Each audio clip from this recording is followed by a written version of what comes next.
say I have the red light in front of me, I want to use it probably with a distance of 10 to 15 centimeters away, because you can't go really far. I mean, you can, but it's not very practical. And if you are 10 to 15 centimeters away, you should make sure that you at least have the power densities that I was just describing, because if not sufficient enough, it's not that you're not getting the benefits, but you just have to stay in front of it a lot longer. So for instance, if best practice is 10 to 15 centimeters, if you're using it with a distance of 30 centimeters with the same power density, it means you have to do the session twice as long. And one session should be around 8 to 10 minutes. That is an equivalent of 60 joule. That's the energy that your body or your cells can actually absorb during that time. And obviously, if you double up on the distance that you're actually away from it, it also means that it takes twice as long, or whatever the factor is, to get the same benefits, to getting your cells energized through this type of light therapy.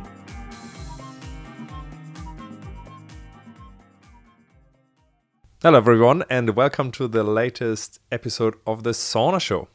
And this time I've got a really good friend and business partner of mine here on the show, Johannes Kettlehodt. Hi Johannes, how are you doing? Hey Sebastian, I'm doing well and I'm stoked to being here. So, there's a particular reason why we brought you on, because we're really excited about the development in red light therapy that, has taken the world in storm. And of course, Clearlight is part of that movement, and especially its Aurora brand.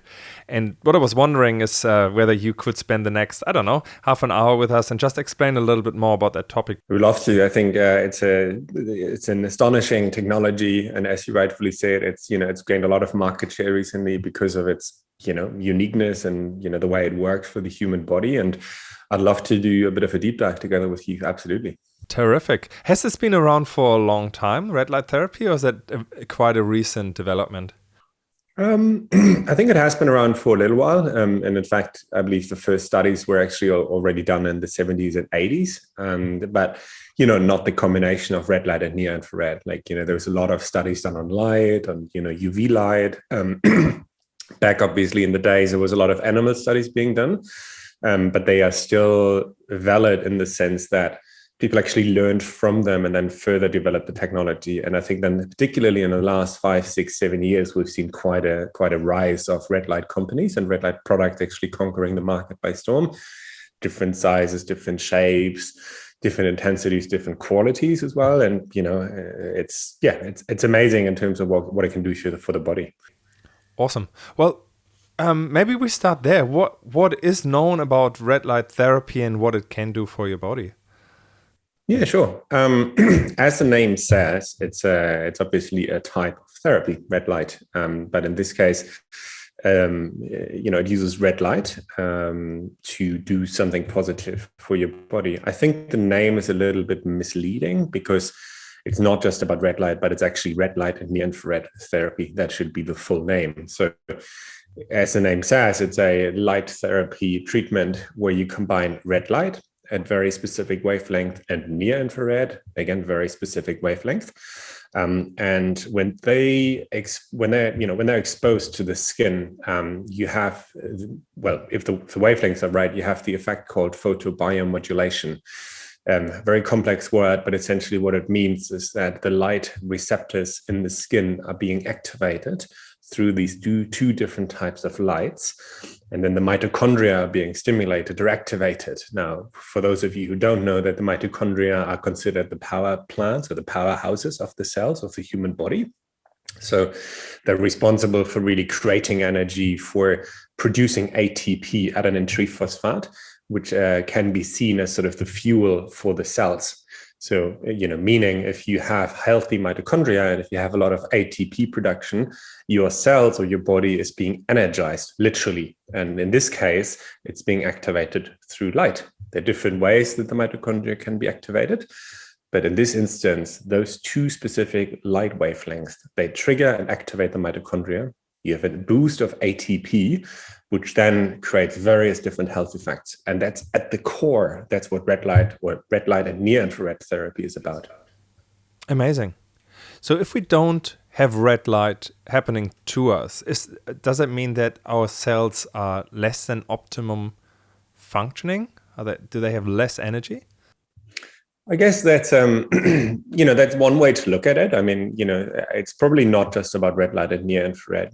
I think sunlight also has an effect, for instance, on human health, and blue light, for instance, also blocks melatonin, right, and therefore has a negative effect. And obviously with our saunas, we give off infrared light, but more in the sense of heat, right? So therefore, the various different ways of actually how light has an effect on the body can be good and can be bad. And just through the absence of red light and near infrared, saying that the cells are not functioning optimally probably doesn't really cut it. It's probably not, it's probably not correct. But what you can say is obviously that through giving or exposing your body to light, I mean, ideally sunlight for vitamin D production, but also, I guess, really to stimulate the mitochondria, is a great way to really enhancing your time being. And I guess, you read this and, in fact, we, say this to customers, friends, family members as well, try to spend at least half an hour to an hour per day outside, if not more, because, we need sunlight, we need daylight actually for circadian rhythms, for optimal health. And, sometimes that's not feasible. And then I think red light therapy can actually be a really interesting alternative to actually look at how you can get, how can you get actually your daily dose of light. And, it doesn't stimulate vitamin D. So, that's unfortunately, something it can't do. But at the same time, if you're having a lack of light and, your mitochondria are not really functioning properly, you can sort of cheat your way around it and just, use red light therapy once per day, or maybe even twice per day for different target areas. And through this, literally, virtually or artificially energize your cells. It's obviously not as good as going outside, being in nature, exposing yourself to light, but it can be a very interesting alternative. That's very cool. Now, so if we take this further, so once our cells have been energized by red light and near infrared, what are the effects that science or medical studies have reported? Oh, it's amazing. Like similar to an infrared sauna, when someone asks, like, what is a sauna good for you? You're almost, tempted to answer, well, what is a sauna not good for, right? And I think in essence, that's quite similar with red light therapy. Like there's a lot of different health benefits that actually, come through the activation of red light therapy, or the effect called photobiomodulation. And I think the most interesting, or at the core of this photobiomodulation, is actually the activation of an enzyme called cytochrome C oxidase. You don't have to remember that. It's essentially a very complex name, but this enzyme is actually responsible to increasing the energy production of the cell. And therefore, you have more ATP being produced. At the same time, you also have nitric oxide, being sort of emitted almost, or being released, which then has another positive effect on vessel dilation. It improves blood circulation. It improves oxygen transport for the cells. So, that's a very technical explanation or biochemical explanation almost. But, it's important to understand this, because it's not this wonder weapon where light just, literally energizes, but there's actually a biochemical or a physiological process at the core of this. And then, from this, you have various different health benefits. One that people often refer to is the fact that red light actually has anti-inflammatory properties or results, which makes sense. I mean, if you think about you having a strained ankle, or, your knee is being inflamed, be it through, arthritis, or be it actually through just heavy exercising. In this instance, there's not enough love or not enough energy actually from the body provided so that the tissue, the cells, the muscles can actually heal themselves. Maybe different reasons on why the body is inflamed, but red light therapy essentially literally energizes this part of the body. So say if you have your knee that's strained or, is in pain, you could actually 10 minutes, you could actually hold your knee in front of this red light and you would energize this part of the body, which then in return, means more blood is being circulated, more oxygen is being transported, the cells have more energy to do what they already do. And therefore the own body repair mechanisms are basically being activated. And I think that's one of the main benefits that people, always, get back to, or, that they describe when they've actually been using this. Oh, I haven't been able to running for weeks. My ankle has been strained, and then I've been using red light therapy for a week or two, and I can go back to running just because it's healed. And that itself is pretty amazing. You get muscle recovery. So athletes use it a lot when it comes to professional performance or professional weightlifting and athletics. There were amazing studies that actually have shown how you can literally lift more or run further if you've actually exposed yourself to red light, over a set number of weeks or days. So in that recovery space, it's actually currently, well practiced and used on a daily basis. You got testosterone production for men, it seems to be activating, certain glands in the body that actually trigger hormone responses. Testosterone is obviously super important for men, but also for women, and for women, the hormone household is a little bit more complex. But yeah, that's just to name 3 of them. There are probably 10 more that we can dive into, but it's pretty stunning once you actually do your research. Very cool. So exciting. Hey, what are the differences in devices that are out there? I remember, back in the days, there would be these lights that people would buy that you just put in front of you when you have a, cold or congestion in your nose, and that seems to really help warming up that area and help. But the technology that you are talking about is more sophisticated than that, hey? Yeah, 100%. It's a really good question, and I think there's a lot of confusion around this topic because it's obviously red light and it's near infrared, so can't be that difficult, right? And I think in some way it's true, but it also requires a bit more of an explanation. So what you're referring to is the classical red light lamp or heat lamp, as I think we like to refer it, right? They're not expensive. They're sometimes like, $50 to $200 or so, depending on the quality and the size. Philips, the Dutch electrical manufacturer, they produce these, for instance. And yes, it is part of the near infrared spectrum, and it also has some sort of red light in it, but it's not specific enough. Like, that's the amazing thing about red light therapy. You need 2 very, very specific wavelengths at a right intensity, and only then do you actually have the effect of called photobiomodulation. We can dive into that a bit deeper, after this answer. But with the heat lamp, it is near infrared light, but it's not about really the light and energizing the cells. It's more about heat, which then actually leads to vessel dilation, right? So if your nose, your nasal area and your face is clogged up from mucus or whatnot, heat obviously, expands everything. And therefore you have more, fluidity actually and more flow in this area, which feels good. Like, I've been using them as a child.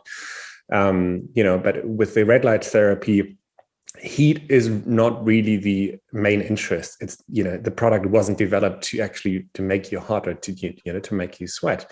So therefore, it's 2 specific wavelengths. You got red light at 600 to 660 nanometers, and then you got near infrared at 800 to 850, 860 nanometers, and only those 2 specific wavelengths, and only those 2, when they actually come together, lead to the effect called photobiomodulation.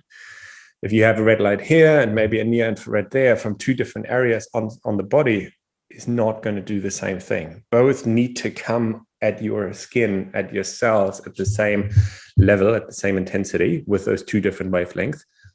And then you have all this, all the wonderful effects of red light therapy. Amazing. Well, that's a great insight. So when looking for a device that that does both, is there something to look out for? Is there something that it's called or that it shouldn't be called? Yeah, I think, there are a few criteria or buying criteria when you actually look around. I mean, the first one is definitely those 2 wavelengths that I've just mentioned. So, check with the manufacturer on the wavelengths for red light. It has to be 600 to 670 nanometers. Double check the near infrared wavelength has to be 800 to 860 nanometers. Then the second one is the intensity. You call it the irradiance, essentially. It's how much energy is being emitted per, say, square centimeter, square millimeter. And, it should be at least more than 100 milliwatts per square cent when you obviously want to really get the results from red light therapy. The more intense the device is, usually the better, because some of the studies that were actually done were done with lasers. So it's a laser, what it is obviously a concentration of light beams onto one point, which means you have a lot more energy on a smaller area. And that's the same, the basic functionality and explanation is true with red light therapy too. You want to have as much energy per square centimeter per square millimeter, and therefore make sure that it has at least more than 100, ideally 130, 140, and that should be measured at a certain distance. So say I have the red light in front of me, I want to use it probably with a distance of 10 to 15 centimeters away, because you can't go really far. I mean, you can, but it's not very practical. And if you are 10 to 15 centimeters away, you should make sure that you at least have the power densities that I was just describing, because if not efficient enough, it's not that you're not getting the benefits, but you just have to stay in front of it a lot longer. So for instance, if best practice is 10 to 15 centimeters, if you're using it with a distance of 30 centimeters with the same power density, it means you have to do the session twice as long. And one session should be around 8 to 10 minutes. That is an equivalent of 60 joule. That's the energy that your body or your cells can actually absorb during that time.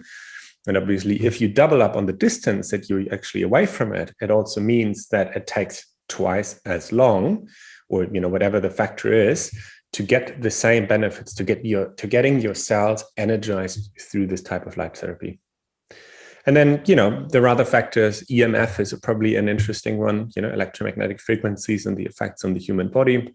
Normally red light therapies have a rather low energy consumption, and therefore EMF is not such a big topic, but it would be a nice extra and a nice plus if actually the device is shielded for EMF. Our devices now also have an ELF shield, electrical fields.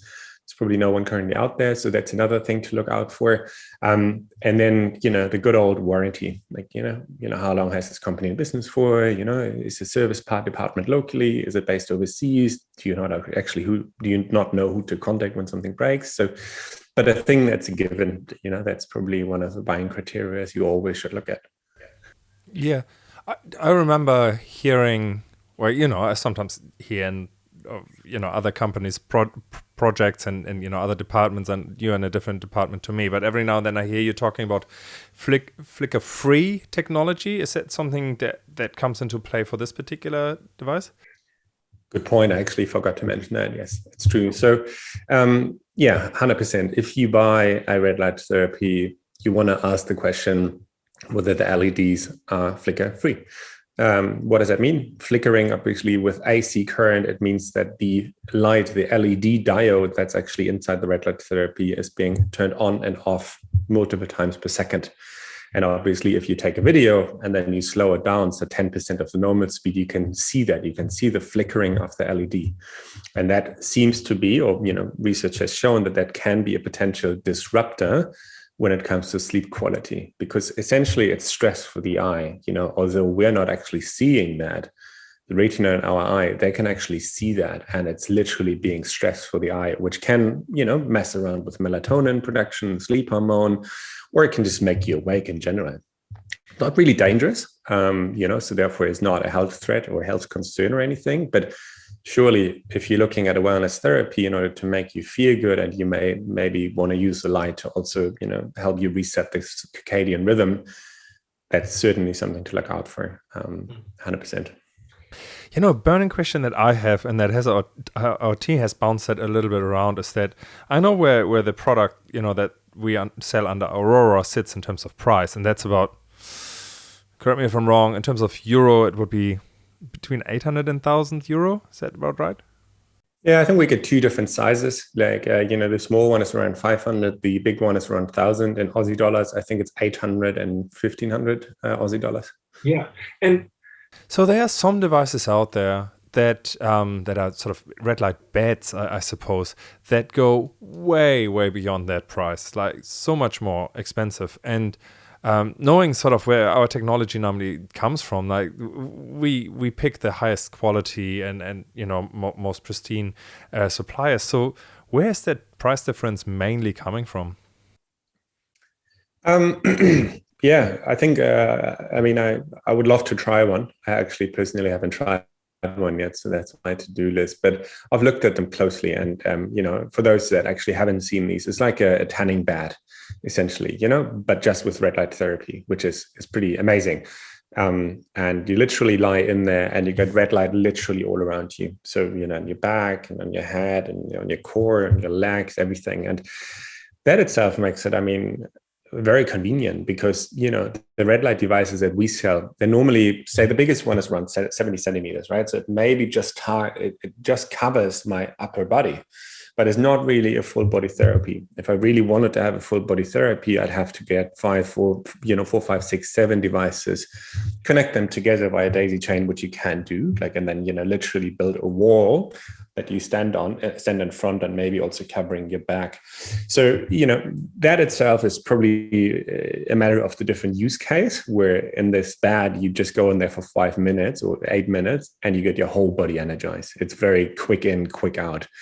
Whereas with our red light therapy, yes, it only takes 8 to 10 minutes to recharge the part of your body.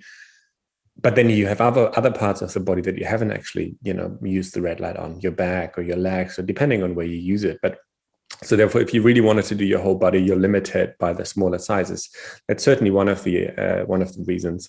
In terms of the actual benefits and the actual functionality of these of these red light beds, they're not really different. Like, it's the same wavelength, it's the same technology. It's obviously in a superior build and manufacture. It's primarily built for commercial places, so therefore, it has a very long maintenance and very long warranty. And it's not really for home consumers, because yes, some people who have the cash to put $250,000 into the red light therapy will probably have it at home.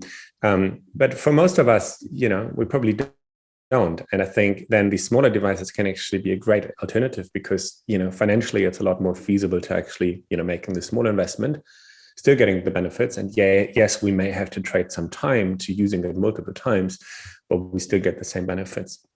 And then lastly, if you think about it, the red light, the tanning bed is curved, right? Because it's not like a flat mattress, and it's not like a flat thing that actually folds on top of you, but it's literally curved on the top and on the bottom. And essentially, that's like a laser, because through this curving, you have your beams actually change. They're more centered, and therefore with these beds you have a higher power density per square centimeter.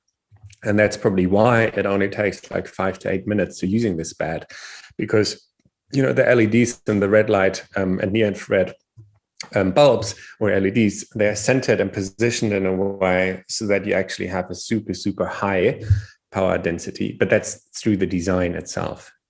So you probably get the results faster and better, but it's not that you're getting unique benefits from it. Great. I'm so glad that I've seen something coming up there in the R&D department. Hey, so what are the options of incorporating red light therapy with other health modalities? Is that possible? Yeah, 100%. As some of you may know, we also, our core business is really infrared saunas. Absolutely loving it. In fact, you're just sitting in a sanctuary corner that's been stripped out and converted into a podcast studio. You can still see the heaters behind you and the keypad. And part of our ethos has always been that we want to create a sanctuary or a space for you to really enjoy multiple health therapies together. So yes, you get the infrared sauna, you get color light for relaxation. Maybe you can do a meditation using the speakers. We're working on a salt therapy. We're working on an aromatherapy device that maybe, allows you to put lavender oil inside the sauna, for further relaxation. And the recent add-on is obviously a red light therapy that can be integrated into the sauna.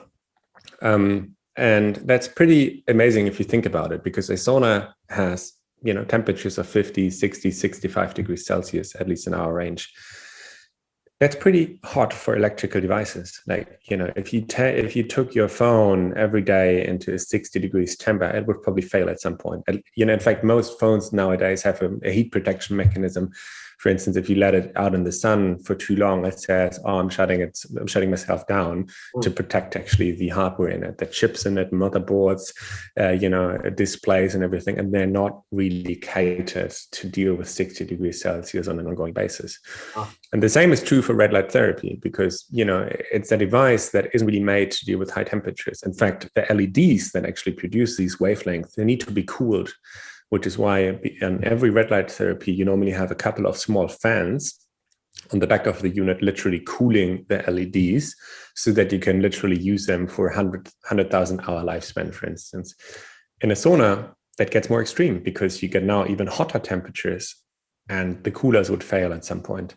And therefore, we've actually specifically developed with our partner in the US a red light therapy unit that can go into the sauna, that can actually deal with these high heats.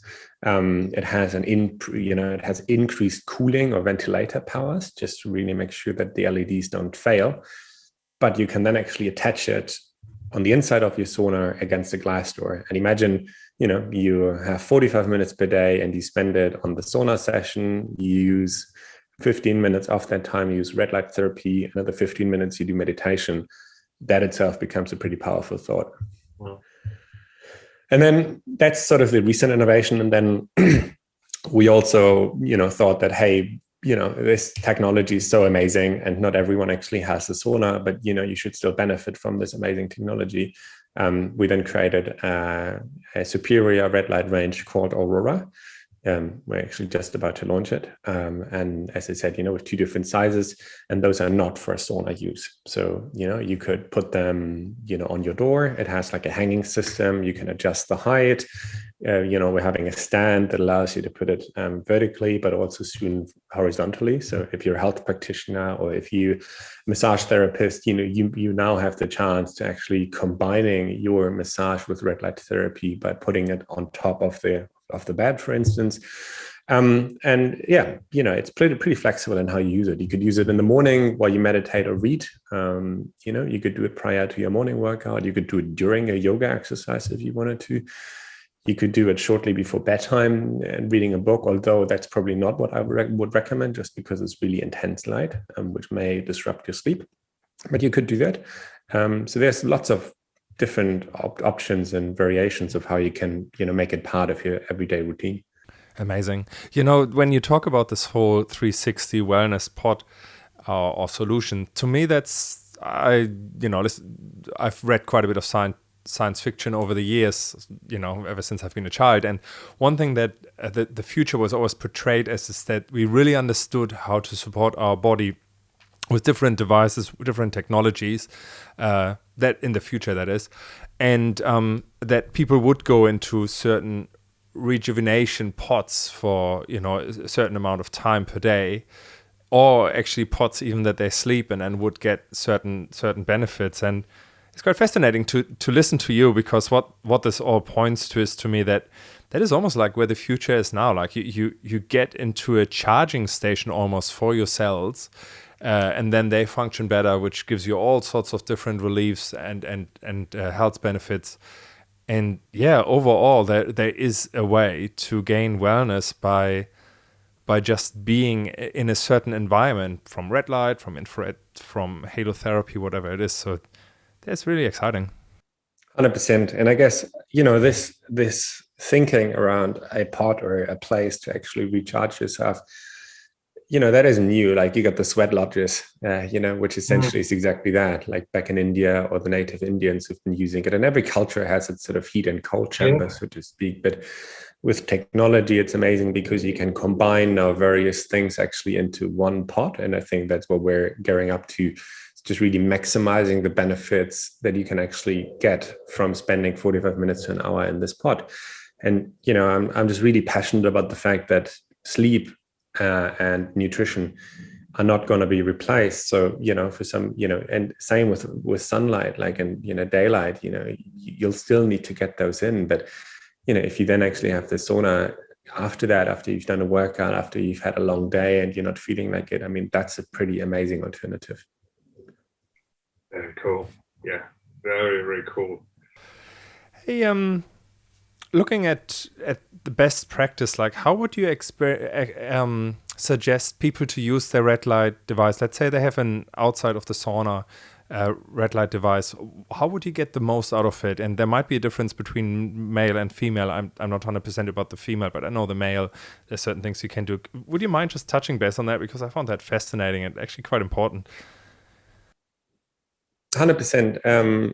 Yeah, I guess it's with it's the same with like when you do yoga or when you do meditation. Like you do it once a week, yes, it's great that you actually do it, but you're not gonna see the immediate benefits. It's the same with meditation, same with exercise, and consistency is key, really. And therefore, that's really what it's the golden rule. Like, the more frequently you do it and the more seamlessly you could probably integrate it into your daily routine, the easier or the more accessible you'll actually have the benefits, and you'll feel actually the recharge from it. It can take up to 3 or 4 weeks to really just getting your body used to actually this type of light therapy, or this type of energizing through light. Because if you think about it, yes, our body has this functionality, but we haven't been doing that in a very, very long time. Like, I'm 30 years old, and I've only gotten to know it like 2 years ago. Which means for 28 years, my body really wasn't used to that. And yes, my body can deal with sunlight, with daylight, with blue light, but it's a certain mechanism. It's like a muscle that you need to train. And in this instance, you're just training your skin, your photoreceptors, your mitochondria, your ATP production, to really getting used to that.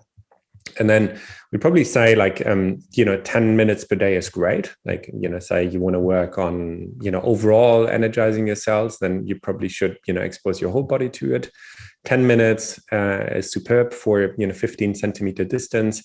Ideally, maybe do it in the morning, because, for some of you that actually haven't seen it, it's very, very intense. Like, you have this really, really intense red light and near infrared together. And the light itself is not dangerous, and it almost looks like a really intense sunrise or sunset. And therefore, do it maybe first thing in the morning. Enjoy a cup of tea or a cup of coffee. Do your meditation actually with it. Do listen to an audiobook. Really, really take that time aside as self-care, and it's only 10 minutes per day. And that, whether it's a woman or a man, it doesn't really matter. Like, obviously, if you have different parts of your body that are in pain, or that, where you suffered inflammation, then you may need to, spend more time on it, because you'll have to do 10 minutes on the elbow, 10 minutes on the knee, 10 minutes on the ankle, 10 minutes on your back. So therefore, that's how you could take it. And there's no benefit really in doing it twice a day. You could do that, but you're not getting the same benefits, because, it takes your cells actually 10 minutes to activating the mitochondria. And then after that, they're almost like saturated in terms of energy. And, therefore once a day is great. You can do it 7 days a week. And ideally try to do it, for the first 2 or 3 weeks, every day straight for 10 minutes. That's when you'll get the most benefits from it. Thinking about the benefits, you know about this case of one of our team members. He has been on hormone replacement for 10 years, and yeah. Do you want to talk about that case? Because of course that's not medical proof there, but it's pretty obvious what happened to him. Yeah, it's a good friend of ours actually, and one of the team members, and yeah, he suffered from rheumatoid arthritis. Which is obviously a chronic inflammation in the joints. And that also led to the fact that his thyroid has been under functioning, which means he had to use medical supplements. And he had actually a rheumatoid doctor who had supervised him for the last 10 or 15 years. And what we have to say is that, he has changed his lifestyle fundamentally. So, he's actually swapped out, inflammatory foods, and he's been on a very positive lifestyle, for the last couple of years. And it's been great, but he still had to take his rheumatoid and thyroid medication just to make sure that his body actually works functionally or optimally. And then I think a year ago, almost, we introduced him to red light therapy and said, hey, you should really do that, because there's a lot of research on hormone activation, thyroid regulation, anti-inflammatory properties. And so he started using it he's been using it, I think, for 3 months, pretty much every day, except for the weekends. So let's say 4 to 5 times per week. And then he has, I think, quarterly checkups with his doctor. So he went there, saw him, and they do a blood analysis, right? So then, they test it, and then in the lab, they actually get the results, seeing, what his blood markers are like, what his thyroid is like, what the hormone levels are like. And doctor called him and said, well, Yannick, I don't really know what you've done, but you're able to reduce your medication by 40%. And then, our friend actually, he explained to him and said, hey, I've done this new type of light therapy. And she said she's never actually seen anything like that, because he's been literally on the same levels for 10 years, which means, it was working fine for his body. But then just through exposing himself to light, he was able to reducing this type of medication and essentially go back to an even more healthy lifestyle, not actually needing to supplement that much. He still has to take some, but it's, as I said, 40% reduced just by using this type of light. And again, it's not a study or anything, but, he's told us, and I think therefore, we knew it worked, because we've seen the research, but actually then having a friend or, a colleague that has gone through this and then sharing this story is just very, very powerful, very motivating, for us all. Yeah. And the same, we have another team member who consciously exposed his private parts to red light for 30 days, and he took a testosterone test before he was doing that, and then during the time he was doing it, and after 30 days, I think his testosterone had increased by 50%. And again, that's anecdotal, but there's a lot of research that explains why that is and how that works, and I found that super exciting, because it's a major issue, basically, testosterone levels being so low for males. I think there was another podcast that you guys did on the importance of testosterone, right? And I think in summary, everyone thinks, testosterone is a sex hormone for men. And yes, it's true. It's good for the libido and for the stamina, but it's far more complex, especially for older men. Testosterone has a major, major driver when it comes to stress release, bone health, just in general, dealing with high stress situations. And I think I read somewhere, and I need to dig up the sources, that a male person in the early 50s has half of the testosterone level as someone at the end of the 20s, right? It doesn't matter what they do. It's just the biology of the aging changes so much that, that's a pretty steep difference. But if you now understand that testosterone is of major importance, it becomes quite astonishing. And normally, obviously, weightlifting and certain foods and sunlight and all helps you with that. But most of us actually live in cities, and it's not so easy to do that every day. Very cool. Yeah. Before I let you go, I just wanted to know, I have heard a couple of times that there might be some consideration about eye health when using using red light therapy, and also like other general dangers that one has to be aware of. Like, is it dangerous to use it longer than 10 minutes, for example, or anything like that? No, not really. I mean, the two. Well, one of the frequently asked questions really, is it dangerous for my eyes? And the short answer, really, it isn't. Like, as far as I know, there's no research out there that really shows any dramatic, effects on the eyes. But if you actually have seen it before, it's insanely bright. And obviously, the more powerful the device is, well, the brighter it is. And therefore, some people find it very uncomfortable actually staring into that. And I don't like it too. If I look into it, even just for 10 seconds, I see blue and green afterwards for, at least a minute or so. And it's not dangerous, but it's so intense. Our, eyes aren't really used to dealing with that. And therefore, I wouldn't recommend staring into it. There has been a study actually that was published last year, which showed that, a wavelength very close to it has actually been shown to be beneficial for the eyes. So it was 720 nanometers, which is also part of the red light spectrum. And that's, there was a study showing benefits for improving eyesight. But since we're not having the wavelength here, there's really no point in staring at it. The second one is that obviously through the flickering, and then when you use it actually too late at night, and they have this really high, this really bright light, it signals your body, hey, there's light. Hey, I'm awake. Let's do a party. And therefore, I really wouldn't recommend it using it actually at nighttime. I mean, some people really enjoy it, especially if they've done a workout, if they feel they need this extra boost of light. But I think for most of us, we're better off using it throughout the day, or ideally first thing in the morning, because it's then very similar to the sunrise in terms of light. And then what also happens sometimes is that people have what they call a photosensitivity. So certain skin types and certain people, they can't actually deal with very intense light. You also, sometimes people refer to that as a sun allergy. When they go out, they get a rash, like, they get this really red skin, and that can happen with sunlight, but it can also happen with red light therapy. So therefore, if you're unsure about it, and you may have seen some, call it almost allergic reactions to intense light, do the test and just put your underarm or your forearm on it for like 20 seconds and see actually whether you can deal with it.